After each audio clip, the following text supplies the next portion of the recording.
All right, thank you everybody for being here tonight.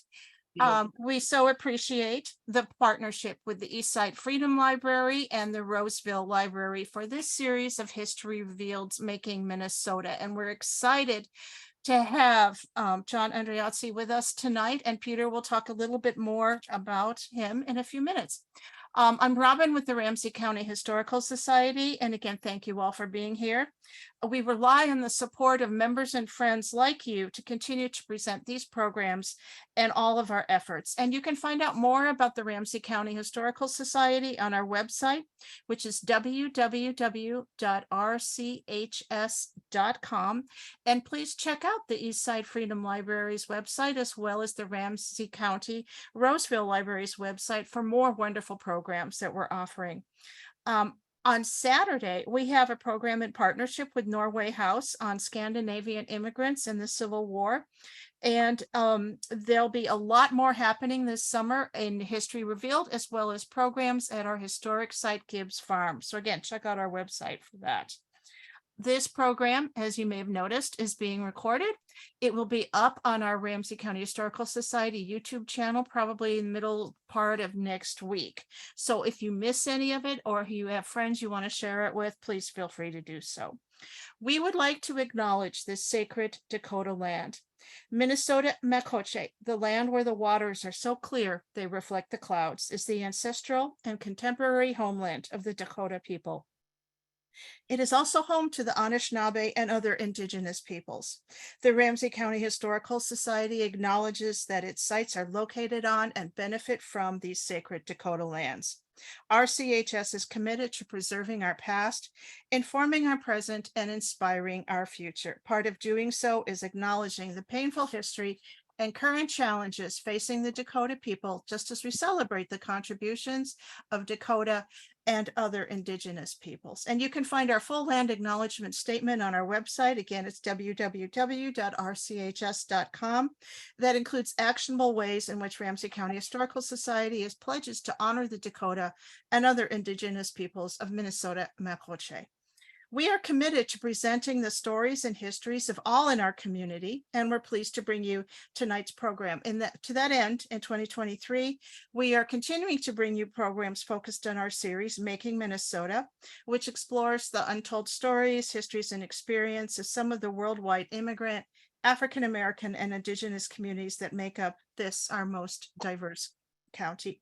I want to thank our presenter tonight, and just remind everybody, if you can keep your microphones and cameras turned off during John's presentation, we'd appreciate it. And I'm going to turn it over to Peter Ratcliffe of the Eastside Freedom Library. Thank you, Robin, and welcome everyone. Are we getting echo? Well, I'll be, here we go. It's my pleasure to introduce John Andreozzi, someone I've known for a long time. John hails from Lackawanna in upstate New York, near Buffalo. Over the years, he's been a teacher, a clinical social worker, a community organizer, and more recently, an ethnic historian. For more than 50 years, John has been studying the experiences of Italian Americans. And he moved here in the mid-1980s to work for the Immigration History Research Center at the U. And with them, he produced a guide to the records of the Order of the Sons of Italy, and also contributed an essay to a book on Italian immigrants in small towns. We'll find out tonight if the east side of St. Paul should be thought of as a small town, or if that's how our Italian neighbors experienced it. I'm very happy that John is with us this evening, and I think we're all going to learn a great deal from his presentation. So I'm going to turn things over to John Andreozzi. Okay. Thank you, Peter. I'm glad to be here. If you see me leaning to one side, I'm having a little trouble with some backbones and muscles, so please bear with me. The first thing I want to do is do something Italian Americans often do, and we ask each other, what part of Italy are your people from? Well, my mother was born in Calabria, and she came here as a girl of 10. My father was born in Lackawanna, New York, and his father was born just south of Rome in a town called Falvatera. Grandma Andreozzi was born in a riverside tenement in Buffalo, and her people are from La Basilicata, which is the boot of the arch of the Italian boot. Lastly, I want to say I grew up in the lands that were formerly held by the Seneca Nation, which was part of the Iroquois Confederation. Okay, next slide, please.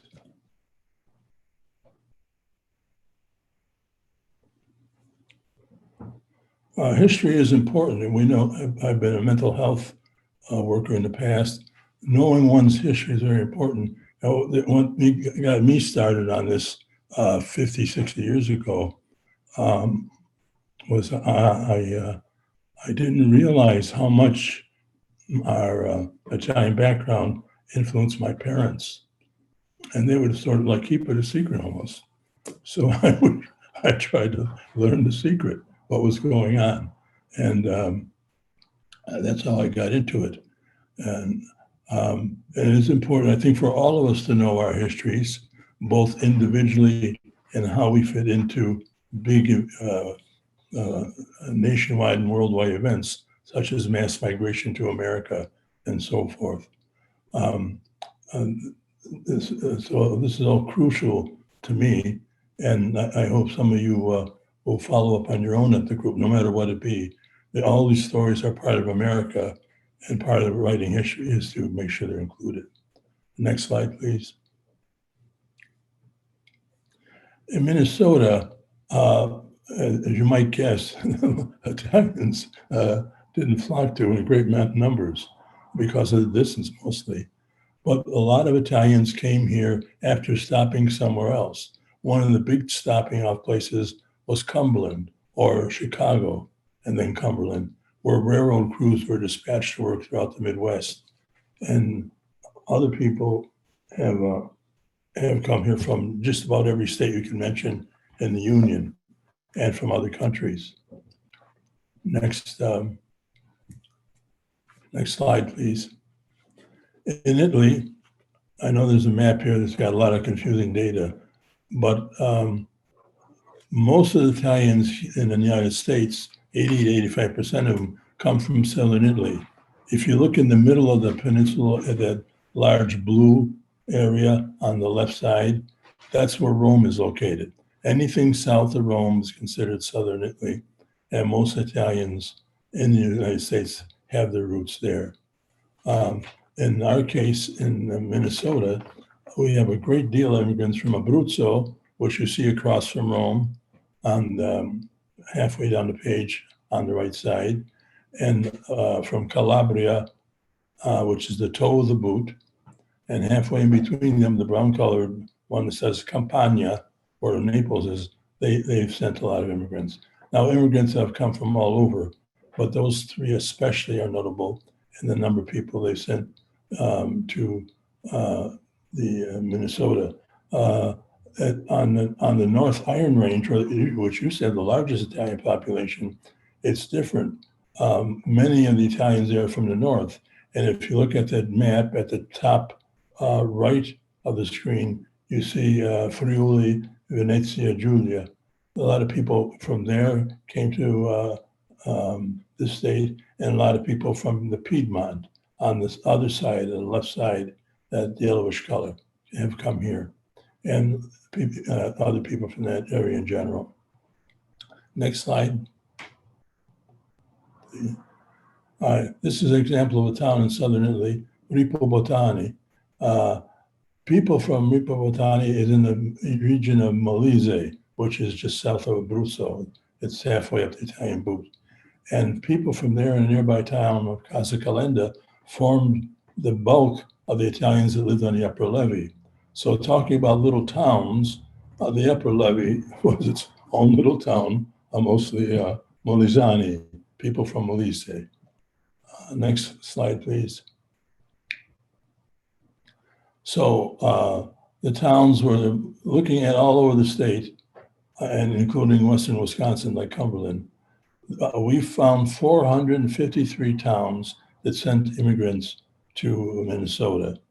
Now, most of the towns are in Piedmont or Trentino Alto Adige, which is in the far north. But most of those people are in the far north of Minnesota also, mining and so forth. In the middle are the Calabrese and Abruzzese from the south, and they send people together from over 100 towns. So we have quite a representation. Some of these towns have sent huge numbers of people. Next slide.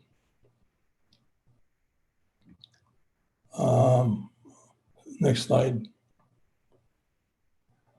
This is a family, Calabrese, including Calagiuri and other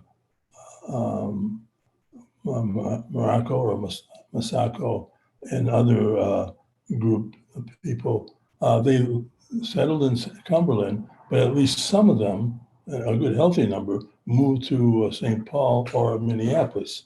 So a lot of towns, if you talk to people, they say they're from their hometown was in Cumberland, Wisconsin. Some of them still go there on vacation or have land there that they rent. Let's get back on screen here. Okay, next screen, please. Next. Chain migration. This is what we call chain migration. Next slide, please. When people come, one or two immigrants will come to a town, then right back home say, hey, there's jobs here. I can get you hooked up. And then others follow. And that's what followed, like the people in Cumberland. They wrote back to people in Abruzzo and Molise, and then brought them over here. Some people did a more interesting twist on that. There were some Sicilian immigrants who went up to Canada first. This is a little later when America had restricted immigration laws. And in Canada, they were working in some sort of lodge out in the middle of nowhere. And eventually the lodge couldn't break even. And the employee said, we'll buy it from you. And they did. And they wrote all their paesani, the people from their same towns in Italy, said, come to us. You can live here for a while. Then when you get all your papers together, you can go to America. Now, this is especially true for people from two towns, Termini Merese and Santa Catarina Veramuso. I didn't pronounce that right, but you get the idea. Most of the Sicilian immigrants in this town, in St. Paul, are from those two towns. They're from other towns too, but mostly those two towns. So you have them settling in what is called the Badlands, just west of where Regent's Hospital is, or on North Mount Airy Street, just north of Regent's Hospital. Next, please. Next slide. What kind of work do they do? Well, there you see it, railroad, by and large. Italians worked in the railroads in all states, and they literally built a lot of them. In this state, the largest single number of men who worked were on the railroads, and that includes several people, about 33 of them in 1930, who were on the city trolley car tracks. They would repair those, so another form of railroad work. Another large group were in the food industry, especially fruit and vegetables. The Southern Italians knew how to handle citrus fruits and other fruits, and they would sell these going around in baskets, door to door. And then later, if they did well, they get a horse. And then if they still did well, they get a horse and wagon. And then if they did really good, they get a truck eventually. They also sold bread that way. So many people were in the food business. Okay, next slide, please. The railroad work was very costly. In the United States, between 1890 and 1920, 86,600 railroad workers died on the job. In just 1910, 3,300, almost 3,400 railroad workers were killed in the US and 95,000 injured just in that 1 year. So it was very dangerous work, and that's one of the reasons they wanted immigrants here. You know, many people, for a good reason, did not want to do that kind of work. Okay. Next slide, please. I gave you some information on where they settled in different parts of the Twin Cities. There's a small settlement in Stillwater, mostly from Cuggiano, a town, I think it's up in Lombardy area in far northern Italy. And then in Dilworth, there were railroad workers who went there and settled, and they stood there, but they lived on the wrong side of the tracks, is their problem, literally.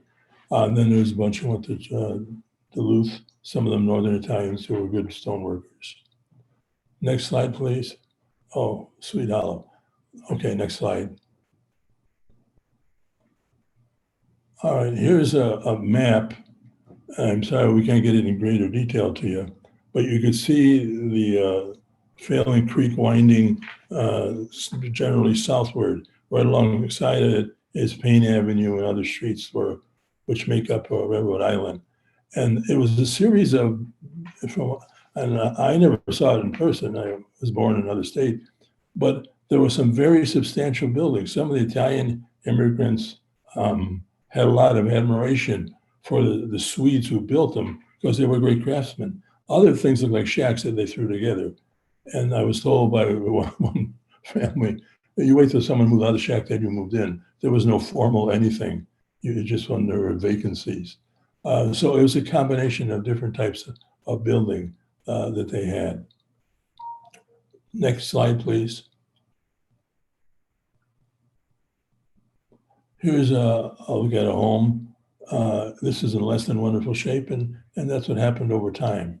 It's right along Phelan Creek. That actually is called North Phelan Creek. South Phelan Creek, south of 7th Street, was known as Connemara, I think, an Irish name for people from that town. The bishop had arranged for them to live there, and they were benefited from, I don't know if he was an Irish or English Quaker who sent money to these different Irish colonies throughout the world that weren't doing well. And so that's another take that I hadn't heard before on what was going on the east side.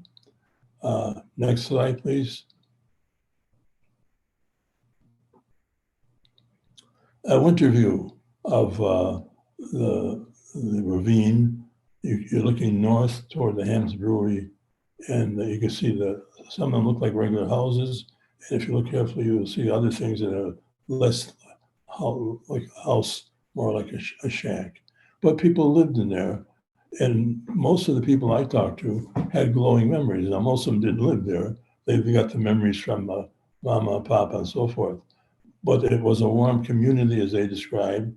They would sit together on railroad ties and build a fire and sing and have someone playing some song and sing a song in some language, and the rest would chip in as they could with the words and so forth.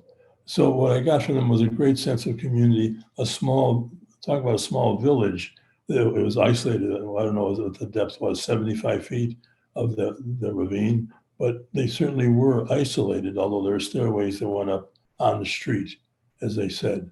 And one man loved it so much, Tony Sancelli, every Sunday when he came home from work, he would stand on some bridge or prominent place and sing America the Beautiful.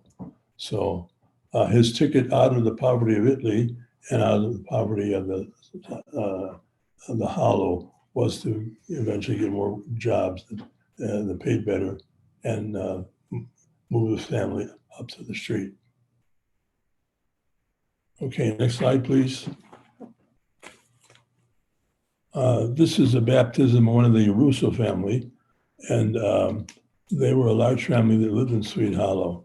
And the Russos and the DuPonts are the first ones that I could find that lived there. Before it was mostly Swedish and some Poles, and then Italians came in larger numbers. As they came in, um, their numbers grew and grew. They eventually, by the 1915, 1920s, they had dozens and dozens of homes that they occupied, and they were the dominant group in numbers. I didn't hear much about any conflict between people. There was a few crimes committed here and there. The newspapers continually savaged them, saying they were slum, these people are no good. It's the things we usually say about poor people, minority groups. Same stuff, just a different time, different groups. But they were continually slandered. Next slide, please. Concetta Pareana lived in the Sweet Hollow, and she's shown with her children, and if you can see them there, Mary and Albert, 1923. She was the nurse. She wasn't a trained nurse. She knew home remedies, how to set bones and so forth. In every community, I know there was an Italian woman, at least one who could do that. And she maybe also helped deliver babies. So she's one of those very down-to-earth people that is very valued in the community. And I don't think they drew ethnic lines in who she served. It sounded like they all helped each other when they could. Next slide, please.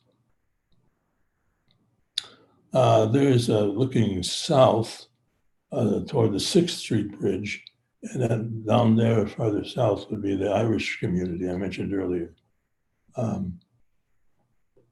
That was, again, Archbishop Ireland. What was the Archbishop's name? Ireland. Ireland. How could I forget that? Yes, the Archbishop personally sent people there with some funds, and then, as I said, other funds came in through donors from across the sea. All right, next slide, please. Here we are in Sweet Hollow. Ferdinand Iacaldo and Dominic Barilla are there. Iacaldo, there's no Y in Italian, but they changed it from IAC to something more friendly to the English language. It was important the way you pronounce your name or you change it, because a lot of Americans, as soon as they saw a last name like that or heard you speaking with an Italian brogue, that was it. You wouldn't be hired or you'd be sent away. But the son of this Ferdinand, he wrote quite a bit about his memory of the Sweet Hollow and up on the street. Next slide, please. Railroad Island. I gave very short shrift to this Sweet Hollow. Sorry to all you Sweet Hollow fans, but there is a lot of good literature. Some of the men I mentioned have written it, and there's a book on it. So I would advise you to see them. I'm just trying to give you an idea that how Italians may have viewed things. Railroad Island, next slide, please. You can see it's definitely a sort of a triangle-shaped thing. Down at the bottom by East 7th Street, you see things converge, and from the railroad tracks surrounded it on all sides, across the top and on the right and the left. So that's why they call it Railroad Island. And that too had its own boundaries, at least a psychological boundary to it. The little black dots, the structures that are colored black, were inhabited by Italians. Now that number eventually grew. By 1910, there was a small amount of people there, but then by 1915 and 1920, it really swelled to a larger number. I'm not sure for the reason for that. I think World War I may have had something to do with it, but anyhow, the numbers grew up there. Okay, next slide, please. This is looking down Payne Avenue from Minnehaha, I believe, in World War I, 1917, 1918. And it's you can see the Liberty bonds there. the government not only expected, it just about demanded that you show up for patriotic events, even if your country was on the right side. Like for Italians, Italy was on the right side. The Italians fought with and for the British and the French and Americans. But even there, if you were foreign, they wanted you to be 100% American, not just some of it, but completely American. And again, they expect you to buy bonds, turn out for the freedom parades, the war bond parades, and so forth. And Italians here were under pressure to do that. And there were citizens, I can't remember the group, but they were sort of like vigilantes. They could go into your house and say, what do you got in there? You carry a gun. What's this? What's that? So that was very intrusive and very scary for the immigrants, especially the ones whose former nation was at war with the United States. Next slide, please. This is the Crispus Attucks home. About the only Black people that lived in Rhode Island lived in this home. It was a home for elderly and I think often also for orphans. Now, a lot of the guys my age said as kids, they would go to one of the stores around there and talk to the old timers, and they enjoyed it. Apparently, it was a friendly gathering place.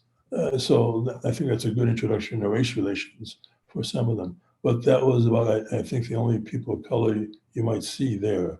In Swede Hollow, the Mexicans replaced the Italians, but I'm not sure there were many Mexicans living up in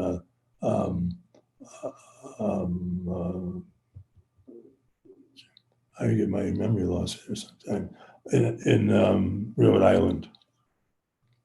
Next slide, please. This is the Brunson home, which I think is still there. I'm not sure.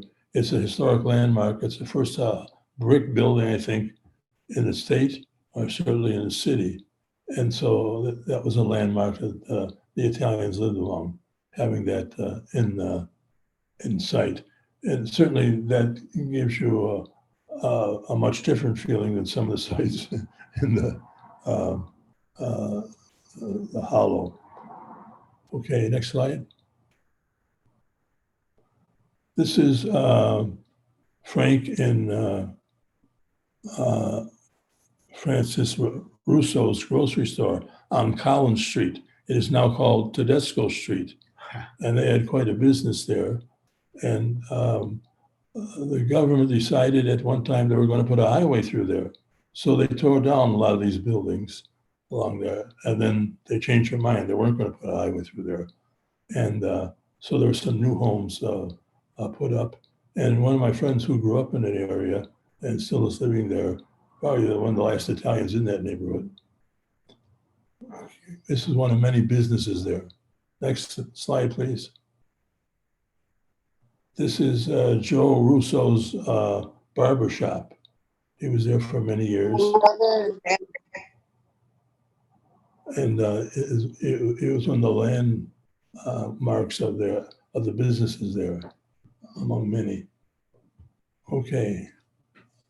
Next slide, please. This is the corner bar at the corner of Payne Avenue, 565 Payne Avenue. And there were a lot of places like that. At least in these pictures, these folks seem like, and I know people pose pictures, at least they all seem neighborly and like they're enjoying themselves. There was a sense of a small town there. And many people who I've talked to about these towns agree, as I try and straighten myself up here. Okay, next slide. This is a famous picture of, it's from the earthen ovens on Hopkins Street.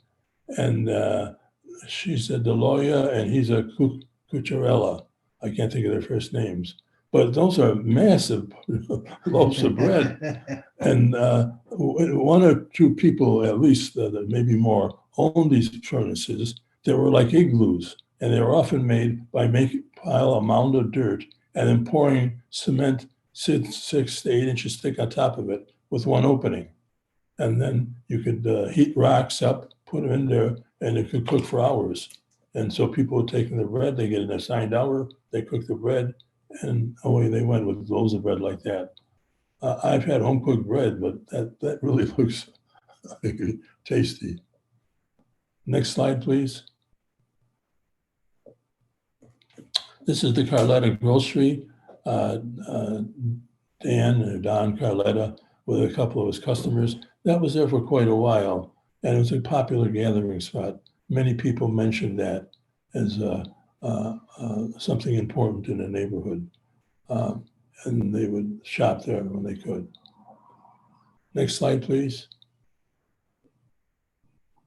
These are some of the, looks like ladies at the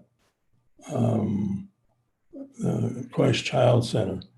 No, they're at their house on Jesse Street, and they're preparing Christmas food to be eaten. The lady on the left is Jenny Barilla Mechtel. Okay, next slide, please. Reception. Approximately 5.5 to 6 million Italians landed in the U.S. in the last 100 or more years, since 1820. And they had a mixed reception. By the way, the largest group of immigrants who entered legally were Germans, 6.8 million. The next largest was Mexicans, 6.3 million or so. These are all legal entries.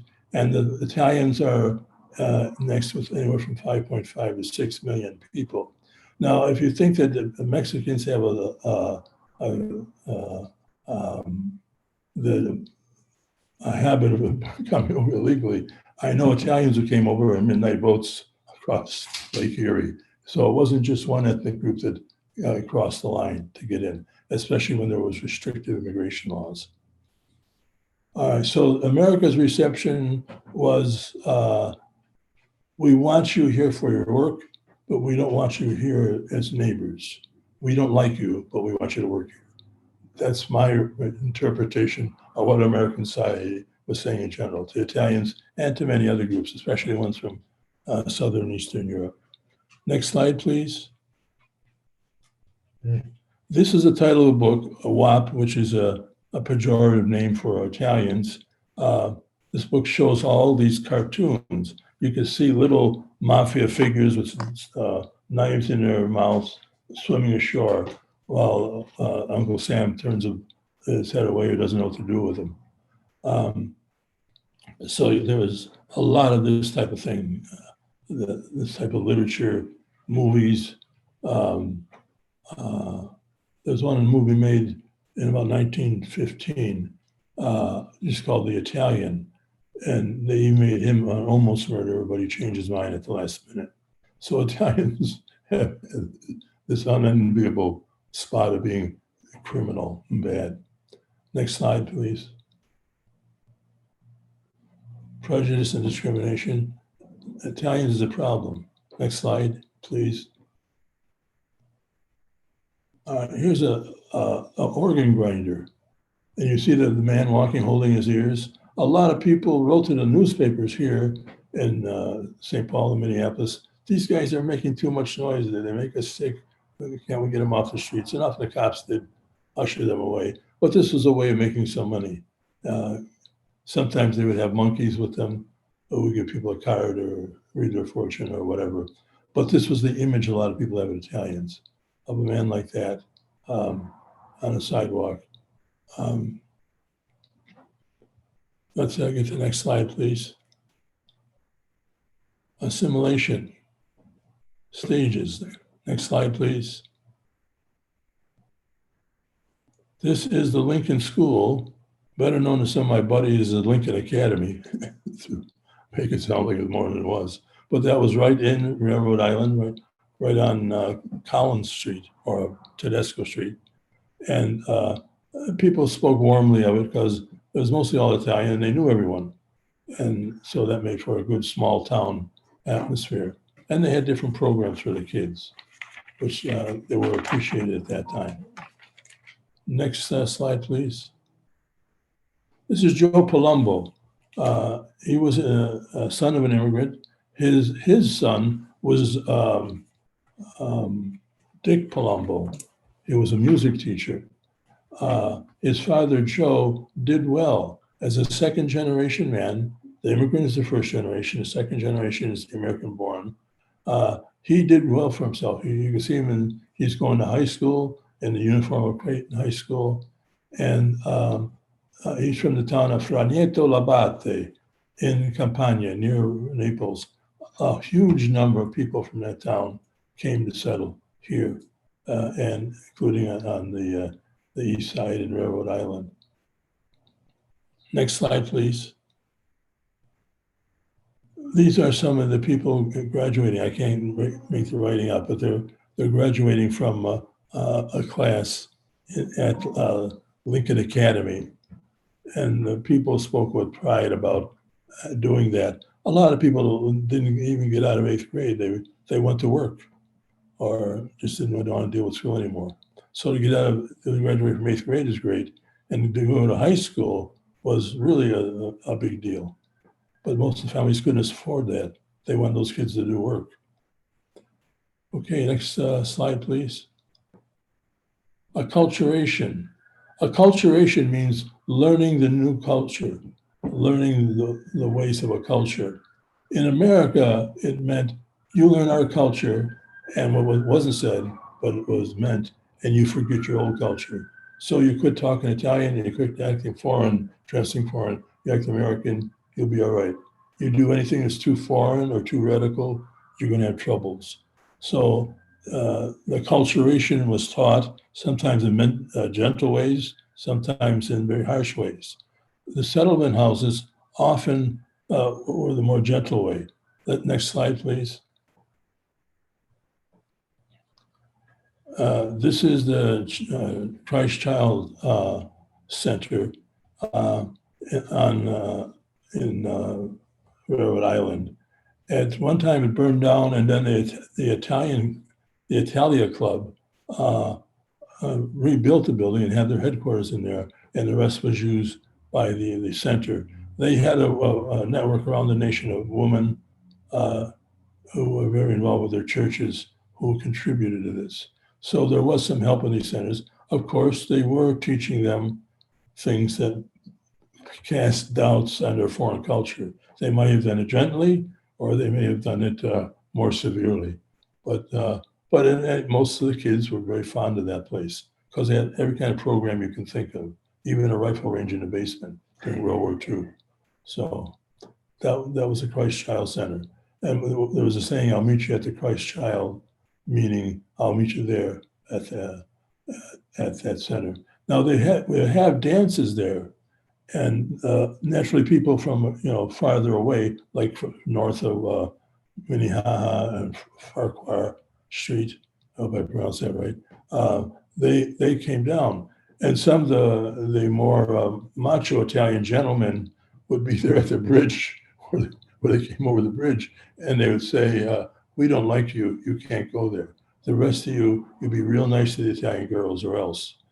And it's good that they wanted to protect the Italian girls, but that wasn't, I would say, the correct way to do it. And some of the Italian girls said, yeah, they should have took the lesson to heart themselves. But that was part of the system then. Your neighborhood, you protected. All groups, I think, did that. Next slide. A winter carnival for the Christ Child Center. And here are some of the contestants, all Italian American girls. Next slide, please. This is a group, I'm not sure exactly what they're doing, but some group activity at the Christ Child Center in 1934. They had a lot of programs for adults, especially the women, mothers clubs and whatever. The men were a little harder to get involved, but maybe they might come from English classes or citizenship classes. Next slide. These guys, I get a kick out of looking at them. They remind me of the guys in my neighborhood, a little rough around the edges, but they're a basketball team. And I assume the guys in the suits are their coaches. but they were representing the Christ Child Center in the early 30s, from 30 to 32. Okay, next slide, please. This is a women's group at the Christ Child Center. And again, there are several types of group, including groups just to sit and chat or discuss this or discuss that. But it didn't lack for groups. I've seen the list of groups.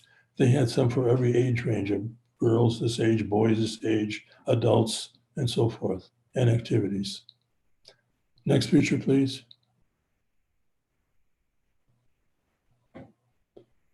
This is, I think, a graduation or a play, courtesy of Jenny Barilla McTell, who often was involved in these things from 1948. It's a children's choir that's singing there. Next slide, please. Building an ethnic community and identity. America allowed its immigrants, at least the white ones, to have their own neighborhood as long as they played by the rules and they were working on getting out of there and becoming good Americans and living in the suburbs or whatever. So the Italians had to build an ethnic community. Don't forget they were from all parts of Italy. They couldn't understand each other half the time. I know immigrants who got on the boat in Naples. The boat was full of Italians, and they couldn't understand half of them, what they were saying, because the dialects were that different. So one of the language problems they had was just talking to each other. So they'd often use words from each other's dialect, or they'd make up words like the outhouse or back house would be bacausa, or a shovel for shovel, or cara for car, and so forth. So there's a whole bunch of words like that, and go on and on and on, that they would use. They would Italianize English words, and that got them through. Okay, next slide, please. Here's another women's group meeting, and women and men, and I don't know what the event is. But it's another social type event that will show the importance of this center for the community. Next slide, please. Religious institutions. Next slide. Bishop Ireland. The Italians were considered a problem. The Catholic Church called it the Italian problem. Why? What was the Italian problem? Well, Italians, the highest worship they could do is on the day of their patron saint, is march around with a pagan statue and pin money on it. This drove the Irish crazy, and they tried to ban that as much as they could. He tried to keep them in line by keeping them at what that time was the cathedral. It was on St. Peter's Street, and he kept them downstairs. And so they fixed up the downstairs, but he wouldn't let them have their own building for a while. He was trying to make sure they were getting the right thoughts. But they still celebrated up to 12 saints a year with a procession or some sort of ceremony. So the Irish were the ones who formed the Knights of Columbus as their way of offsetting the bad reputation of the Molly Maguires. And they chose the name Columbus because they liked Columbus because he was the first Catholic hero in America. Next slide, please. Father Louis Pioletti, a veteran of the Army in World War I believe, the Italian Army. He arrived here in the city in 1924, and immediately he was appointed pastor of Holy Redeemer Church, a church which was finally built in 1911 over on College Street, I think it was, near where the current Minnesota History Center is located. That's where it was. And the I-94 took care of that church. In the 65, they leveled it. But he was a pastor there and then later at St. Ambrose. Next slide. This is Italian altar boy carrying the candle at the center left, Holy Redeemer. It's for some religious ceremony for Father Pioletti. And Pietroton wasn't his name. It was Pietro Antonio, I think. They shortened it a little bit. That was very typical. A lot of Italians did that. Just saying your name a funny way could get you dirty looks or worse at that time. Next slide, please. The Church of the Holy Redeemer. That's taken 9 years after it was formed. And that's the one that the freeway took away in the mid-60s. Next slide, please. That's a parade of first communicants in 1925. And that's from St. Ambrose. St. Ambrose was a saint born in Germany. And it was said that when he was born, bees landed on his head and they laid honey there, but they didn't sting him. So he is the patron saint of beekeepers and a couple other specialties. And he's the patron saint of Milan in Italy. So it's not a common name on churches. So someone asked me a question, I looked it up. That's what I found out about the name St. Ambrose. Next slide, please. This is the St. Anthony Society. It was founded in 1904. This is around 1920, early 20s. And there they are in front of, that must be Holy Redeemer Church. And it was a large group. I think they still occasionally meet, but now that it's very elderly, and I know they didn't want anyone to come and speak when I asked them. They politely declined my offer. So I still might be going because they would go to mass and then have breakfast afterwards at the Polish church off West 7th Street. I think it's St. Stan's, I'm not sure. So that was one of the first Italian groups organized. Next slide, please. This is at the new St. Ambrose Church. St. Ambrose Church, the original one taken over was from the German Methodist congregation right at 7th Street and Payne Avenue. But then that fell into disrepair, so they built a new one in the 50s, and this is there. And then later on, I don't know, 30 years later, they decided to move the parish out to Woodbury. Well, none of the Italians went, so people of Woodbury, I imagine, are using that church now. Next slide. This is looks like a confirmation group. Yes, confirmation class in the 1950s. Everyone dressed in white, boys and girls, with the nuns in the background. Next slide, please. This is a fair for a religious procession afterwards. And these guys are taking care of the beverages that are offered them. And this is another thing that drove the Irish nuts. The Italians would have these festivals, and they spent a lot of money on them with food and drink, and then fireworks. And I heard a priest telling the Italians in charge of the event, saying, "Why don't you give that money to church? We can hardly heat the church, and you're shooting off fireworks." And they said, "Well, Father, that's the way it is." Italians, the men, part of the problem the Irish had with them, the Italian men were very anti-clerical. Not all of them, there were certainly devout ones.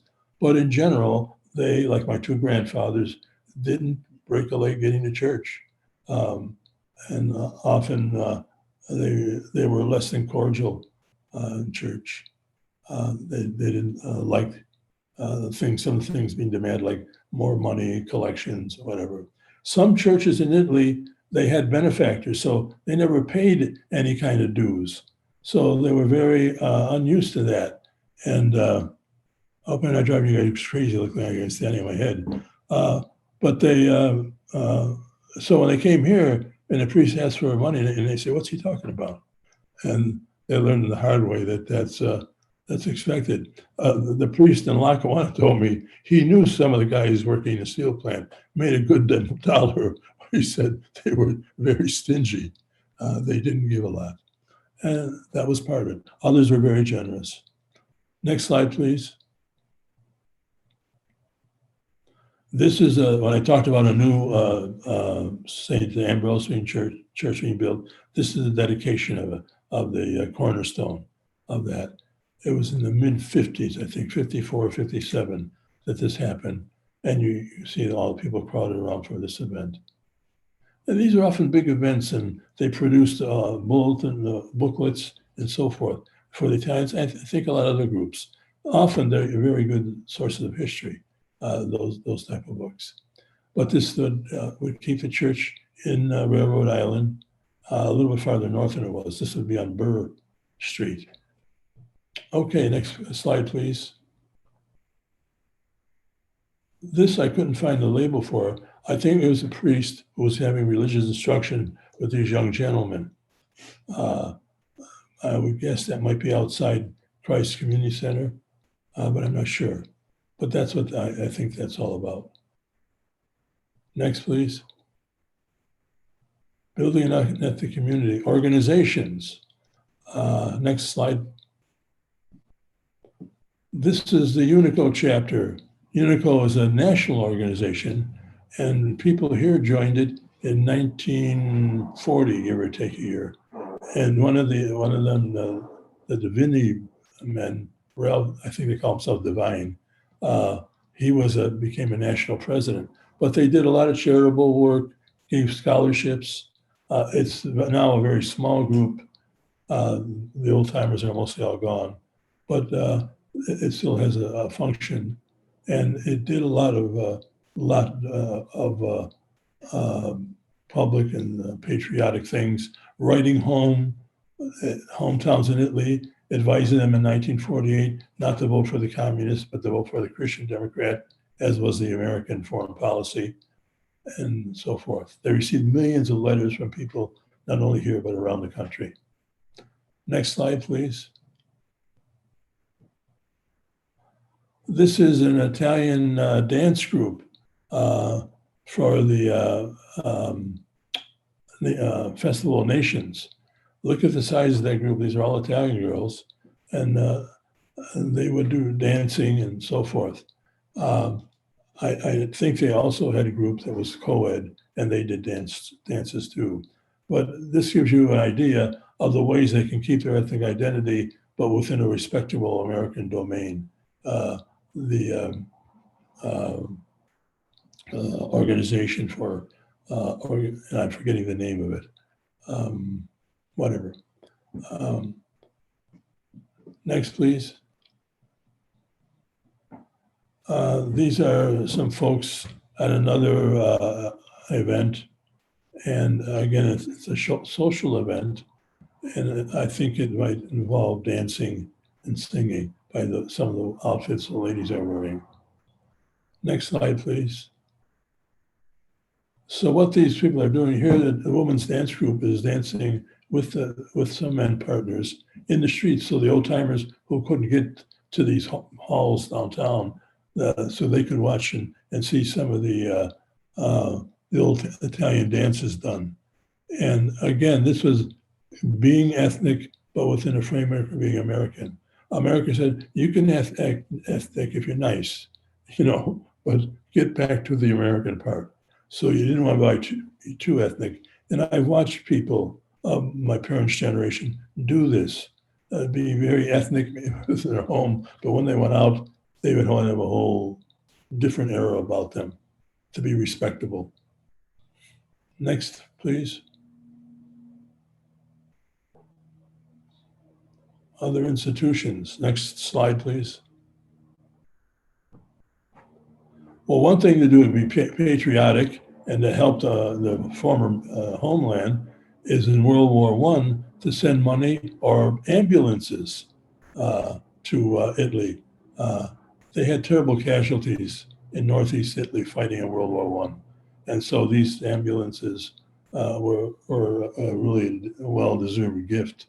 And the Italians of St. Paul raise the money to get that to the Italian forces. If you're familiar with the book by Hemingway, one of his novels includes him being an ambulance driver. Okay, next slide, please. One hero we got to mention is Columbus. By the late 20s, there was an Italian federation throughout the state. They formed about 20 branches in different locales, mostly up in the range. For each city had a branch of the Columbus Memorial Association. What was their job? To raise money, nickels, dimes, pennies for Columbus, for the statue. And within 4 years, they had the statue up. It was done by a man named Brioschi in town, who was a sculptor. And they put the statue up. And the Italians, I think, were very clever in choosing Columbus because they looked in the textbooks, if they could read, or if they were told, and they said, among the American heroes, there's no Italians except this guy named Columbus, who supposedly discovered America. So they took that, and the Irish liked it too because he was Catholic. And together, the Irish and the Italians, one of the few times they worked together, they got 43 states to pass some sort of legislation honoring, there has to be some sort of ceremony honoring Columbus Day. Now, some states have now recanted that and so forth. I'm not going to get into a whole debate about Columbus, but it's a good debate to have. That's not why I'm here today. But as you know, the Columbus statue was torn down, and the state is deciding what to do with him. Next. American institutions, businesses. Next. Well, one professional thing is the police. Frank Branca was an 1890 policeman. He maybe was a second or third to be a policeman. I don't have a picture of the early two. The first one was Charles Deloso, and he found it was a mixed blessing. He was the pride of the Italian community. He was elected president of the first Italian group in the state, the Dante Alighieri Club, formed in 1883 here in St. Paul, and so forth.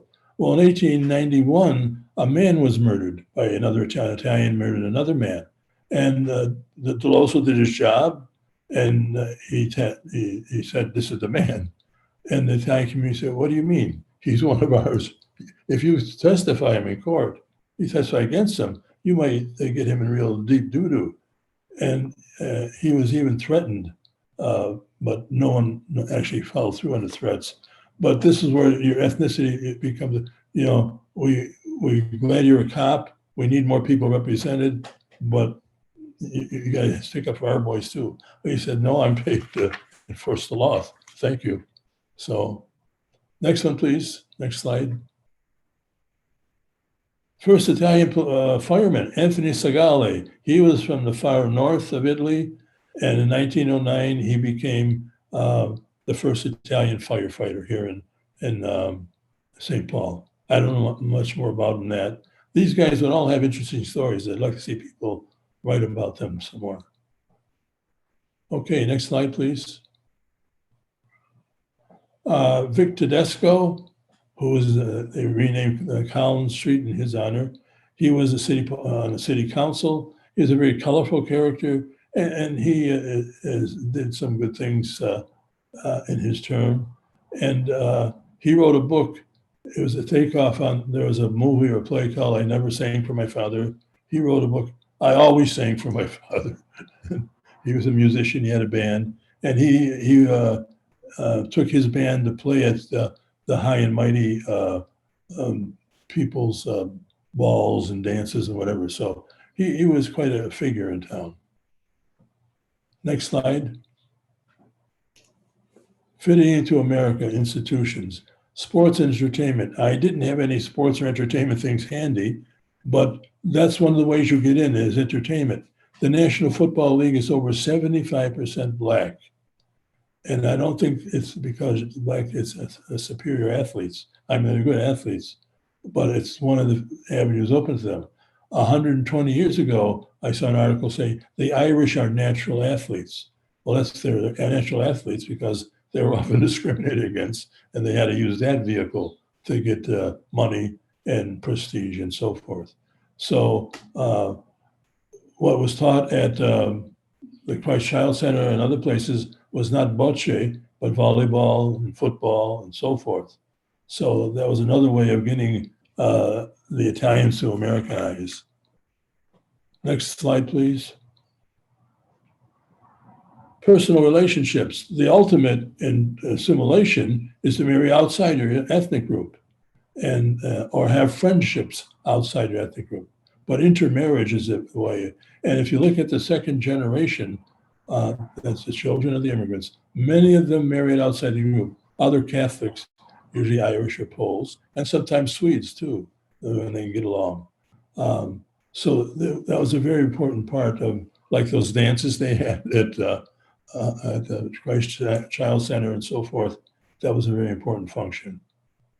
Next slide, please. Here are some young guys. I don't have their names. They're standing near Hopkins and Bradley. They're sort of the belle figure, cutting a good image of themselves. Those guys look like they're dressed up for something very important. They're just standing outside talking. And that was part of the community. You stood around and you talked. They might take a passeggiata, a walk around the block, that type of thing. Next. Here we see bocce players. In the middle, standing with the undershirt on, is Father Pioletti, a man of the people. Now, he would play bocce with these guys, and he probably enjoyed it very much. And I think that's one thing that made him popular. He was strict, and he knew how to grab ears of little boys who got lippy or obnoxious. But he was also loved too, they say. Next slide, please. Become an American, the second generation. Next slide, please. This is Elizabeth Barilla on Payne Avenue with her child. In the background is the old St. Ambrose Church. And you would see a lot of this people outside. Italians use space differently. The outside, the sidewalks, driveways are used for being social, being seen, whatever. Other groups wouldn't do that. So it's a difference in that community. Next slide. This is the Frascone family, Michelina and Russell Frascone with their daughters. They were very instrumental. They're in their dance outfits for their dance group. They were very instrumental in keeping that group going for a long time. And their family is featured in that, I can't think of the name of the display at the Historical Society that shows the inside of a house with 3 or 4 generations of people living there, including Italians. I think that then Mom came and so forth. And you lift up the plate and you hear them speaking. Next slide, please. Prejudice and discrimination, minority group. Next slide. Defining Italian American, work and business since 1940. Well, things have changed a lot since 1940. World War II was a huge turning point. Italians fought in the armed services in large numbers and died in large numbers too. And they proved if anyone was thinking they weren't so patriotic that they would join. When we were fighting Mussolini, we fought him. He was an enemy until the summer of 1943 when he surrendered. Then the Germans came in and they took over a lot of Italy. But redefining Italian American meant being a good patriotic people who helped the war effort and sent their boys to die in the war. Next slide, please. Reconnecting with the old country. Well, a lot of guys like me went back to the old country to meet relatives. And that's a popular thing now. People are applying for dual citizenship and so forth on reading up about Italy, and that's good. So I'm glad to see that. I was glad to meet some of my relatives there. They were very kind and gracious to us. Next, please. This is the Frescone family, and that man, his first name was Odilio. I can't think of his last name. He was always around with that instrument, playing that at any kind of a function. He was very good at it. And he was one of the fixtures in Italian-American culture in St. Paul. Next slide, please. Tony Bellata has the winemaking equipment in here he inherited from Grandpa. And there you see it, the press, the hat, and the boots. A lot of Italian men would get a barrel and wash and step with boots in it, and that's the way they crush the grapes. Next slide, if there is one.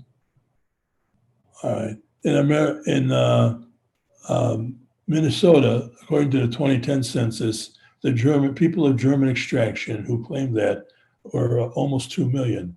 If you combine the Norwegians, the Swedes, and the Danes, who are all Scandinavian. Scandinavia, thank you. They're 1.4 million, and then they're Irish, and then Italian come in at the number 8 situation. So Italians here are a small group, relatively, but I think one that is well known. Next slide, please. We did Festa Italiana, a bunch of us, and that's it down at the Lake Harriet Island. And there's the dancers, I ballerini, Italian dancers. And it was a beautiful setting on the river there. Next slide, please. I couldn't resist. My wife said, "You got to show this." So, Linda, I'm showing this, and I hope you guys get a laugh out of it. This is a young man doing what young men do sometimes. I think that's the last slide, or am I wrong? One more? That's it. Okay. Wait, Robin want to take down? Yep, great. So John, I have a question. Sophie Hall wants to know, what about the upper levee? The Upper levee. upper levee. Well, that's a whole other community, and it deserves to be studied. And they really saw them. A lady named Sickles, a sociologist in the 30s and 40s, she wrote about them. She said, this is the most isolated ethnic area in the city. So that was mostly people from Molise, and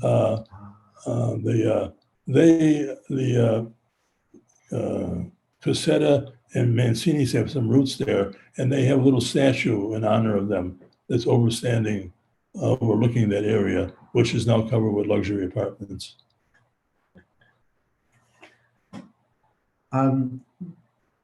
Brad Griffith wants to know, what about neighborhood newspapers? What about neighborhood newspapers? papers?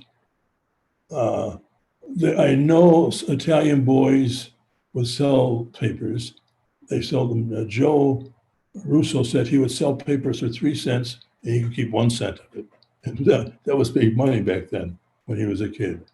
There was an Italian newspaper put out by Palumbo and another man, his brother-in-law. It didn't last long. It was in the mid-20s.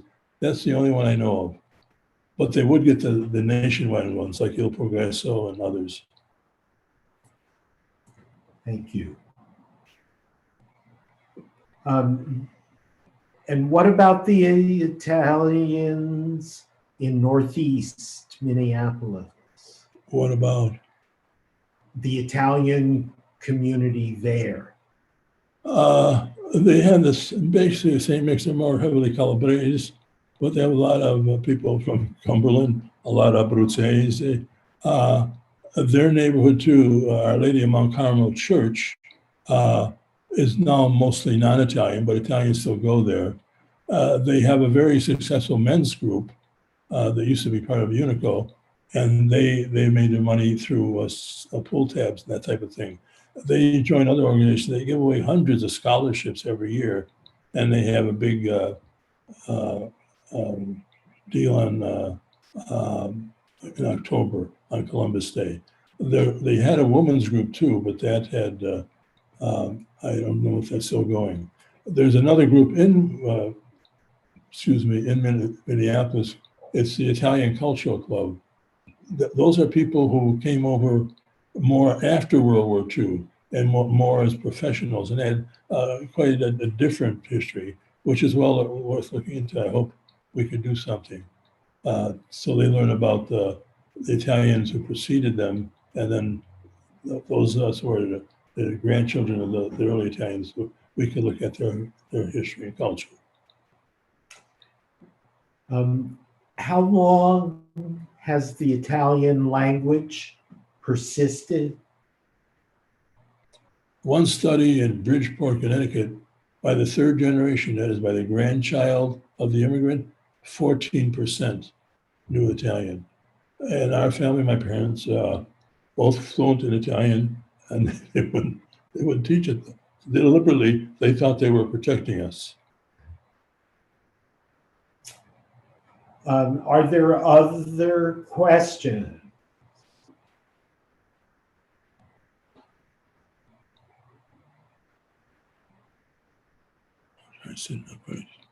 Could we see that slide again? The what? Someone wants to see this slide. Oh, about the ethnic groups? Yeah. This is a one-fifth sample of the people who are visited by the census taker. They are asked to fill out a questionnaire saying, what do you consider, something like, what do you consider your ethnic background to be? Now, many of these people are not one, they might have 3 or 4 different people in their back. My wife, I think, has 5 different ethnic groups in her history. In my generation, about half of us were 100% Italian, and the other ones mixed. So, and here are the people who are mixed, and notice they're all European and white, which I think is one of them. So the melting pot has worked in some ways. Unfortunately, it destroyed a lot of the cultures when I think they could have been kept. And you still insist they learn English and to take part in American culture, but let them have their own culture, their ancient culture too. I don't know if that answers your question.